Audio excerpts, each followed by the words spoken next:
The A-10 is back. We are back! Now, to be fair, A-10 pilots would say we never went anywhere, and that is true. But we do have some big news when it comes to the A-10 because the Secretary of War, the Secretary of the Air Force, they have said that the A-10 is not going anywhere until 2030, which is quite different.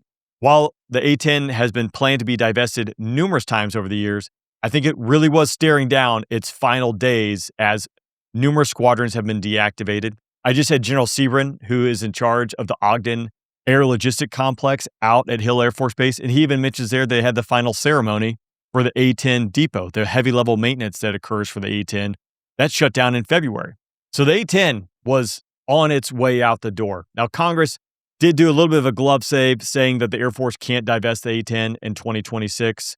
We'll dive into all that here in a minute. We're also going to take a look at Iran because why not? And who knows what's going on with Iran? It's anyone's guess. It'll be a fun experiment, depending on when you watch or listen to this, to see if I predicted the future or where we are. Because I think the next 24 hours, we're going to see which fork in the road we hit, or if things get continued out just a little bit longer. But it does not seem like there's a lot of progress, depending on who you're listening to. So we'll look at all that as well.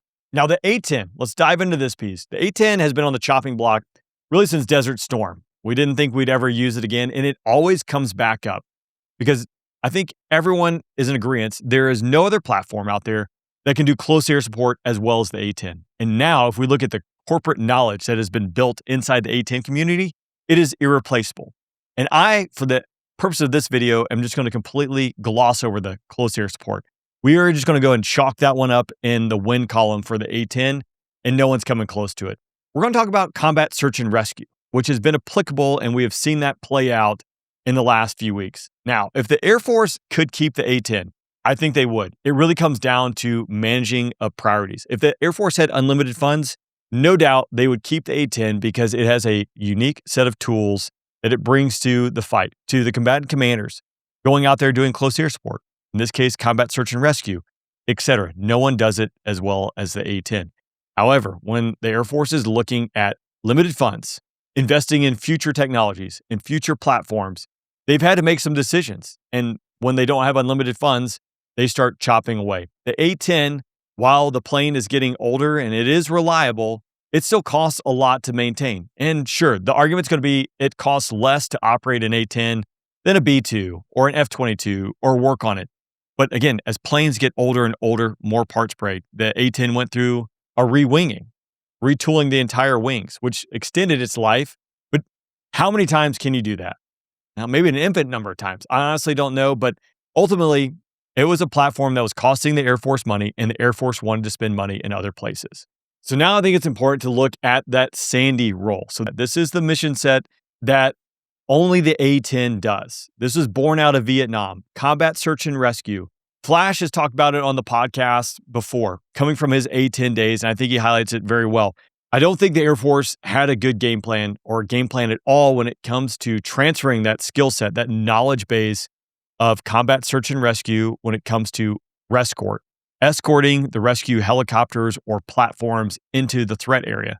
We saw this play out in Operation Epic Fury with the downed F-15 Wizzo, the weapons system officer that was sitting in the backseat that had to evade. Again, golf clap to everyone involved with that. It's a Hollywood movie. I can't wait to hear the stories about it because, again, it sounds like more or less textbook. Sure, there were some people hit, there's some things done, but when it comes down to it and you have an enemy that can punch back and fight back, you expect to take a couple licks. So that one is going to be, I think, an eye-watering and pretty harrowing experience to hear about. Now, the A-10, this rescort mission, they are primed to do it, escorting in helicopters which fly low and slow. We don't have another platform that does that. This mission set was born out of Vietnam, really. We've made a promise when it comes to our airmen, to every American warfighter, that you will not be left behind. We will always come find you, and we will always bring you home. This is a pillar of the United States military. So you have to have a capability in order to back that statement up. And the Air Force first started this back with the A-1 Skyraider.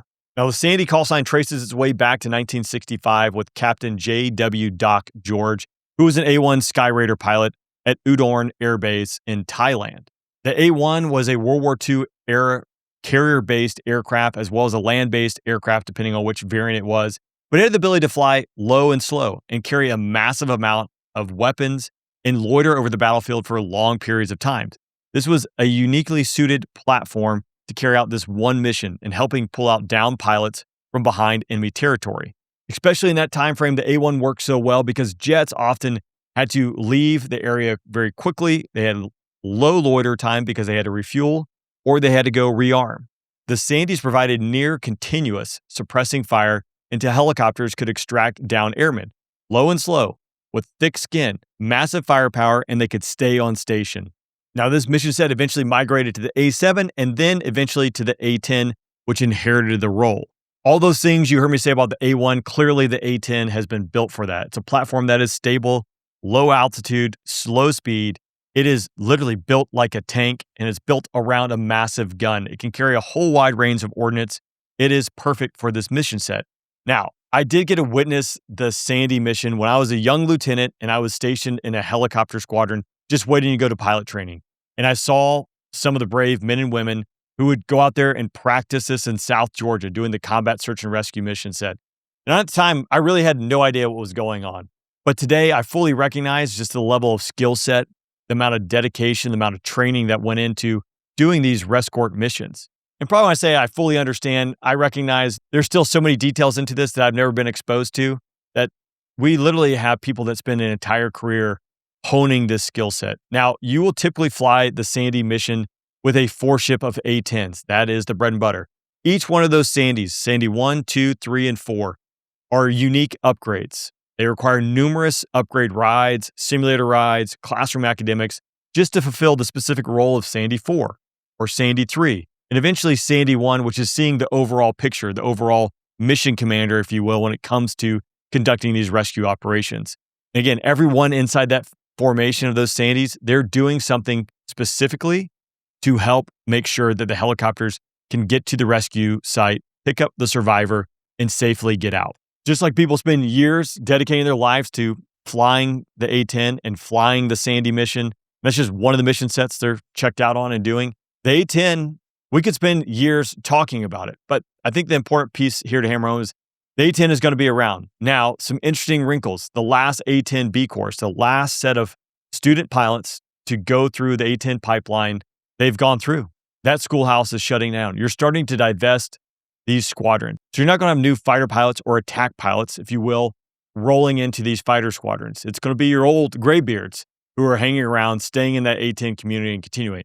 The big thing for the Air Force, they have to figure out what platform is going to onboard all these mission sets that the A-10 once did. Now, the F-16, the F-15E Strike Eagle, the F-18 for the Navy, the F-35, they are all playing in the role when it comes to close air support. But who owns that Sandy mission? Right now, it's only the A-10. And had the A-10 not been around when this Wizzo went down inside Iran, this story might have ended completely differently. So this past week is good news for the A-10. Now, the National Defense Authorization Act, we did a breakdown on that just recently, did say that the Air Force had to pause the divestment of the A-10 in 2026. They had to maintain at least 103 in the flying inventory. So this just appears to be solidifying the fate that the A-10 is not going to go to the chopping block this year or in the next few years. It's going to be around for just a little bit longer. But I will say, while 2030 seems like a long way off, that is going to be in a blink of an eye. So we'll have to figure out what to do with the A-10, what is going to take over that combat search and rescue, that Sandy mission set, as we go forward. So that's good news for the A-10. Now let's jump over to Iran, because who knows what's going on here? We've seen the Strait shut down. We have seen tankers being interdicted and boarded. We know that Vice President Vance is on his way along with top officials to Islamabad for talks. However, Iran State TV has denied that a delegation has been sent to conduct these talks. Iranian officials have accused the U.S. that the ceasefire have violations when it comes to the blockades, random attacks, delays, etc. So they're not taking these negotiations seriously. In my random 2 cents, never having negotiated a ceasefire between numerous nations, it does seem a little bit odd. We've had a 2-week ceasefire. We had 21 hours of negotiations that really didn't bear any results, whether intentionally or unintentionally. And here we are on Tuesday, April 21st. On the eve, and by the time I record this or by the time it's released, we've tripped into the last day of the ceasefire agreement. And there hasn't really been any progress. Maybe this is a strategic play. Maybe this is just how it's playing out and no side is talking. I honestly don't know. You can let me know your thoughts down below. But we do know that President Trump says he does not want to extend the ceasefire deal with Iran. He said in a CNBC interview that the U.S. military is raring to go on and controls the Strait of Hormuz, asserting, "We've taken out their Navy, we've taken out their Air Force." And it does appear that we have security personnel and everyone staged in Islamabad. I had someone send me a C-17 video landing in Islamabad earlier this week that we have obviously sent a delegation. We're ready to go, but it does not appear there's anyone meeting. And you would think this would be something you would see out in the news. There would at least be a couple video clips. There would be a couple photos. And again, maybe by the time this makes it out there, that will have existed and the talks are ongoing. But as I record this, this is late in the evening, almost tripping midnight in Pakistan. So I doubt they are probably discussing this at midnight, but maybe I'm wrong. So who knows how this one's going to play out. So here we are at the midnight hour and we don't really seem to have any progress, but that doesn't mean it couldn't happen. Maybe the deal is actively made and we're going to wake up to a great surprise and put this thing to bed. But only time will tell. So that being said, I'll see you next time.